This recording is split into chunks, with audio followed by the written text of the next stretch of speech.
اس حدیث مبارک میں عفاف سے مراد ہے ناجائز امور سے باز رہنا، غنا سے مراد ہے حضور نبی اکرم صلی اللہ علیہ وآلہ وسلم تعلیم امت کے لیے یوں دعا فرماتے تھے، اے اللہ میں تجھ سے کامل ہدایت اور تقوی۔ بسم اللہ الرحمن الرحیم۔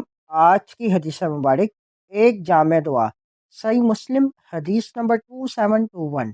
حضرت عبداللہ بن مسعود رضی اللہ تعالیٰ عنہ نے بیان کیا، حضور نبی اکرم صلی اللہ علیہ وآلہ وسلم تعلیم امت کے لیے یوں دعا فرماتے تھے، اللہم انی اسألک الہدی والتقی والعفاف والغنی۔ اے اللہ میں تجھ سے کامل ہدایت اور تقوی، پاک دامنی اور دل کے غنی ہونے کا سوال کرتا ہوں۔ اس حدیث مبارک میں عفاف سے مراد ہے ناجائز امور سے باز رہنا، غنا سے مراد ہے دل کا غنی ہونا، یعنی لوگوں اور ان کے ہاتھوں میں موجود چیزوں سے بے نیازی۔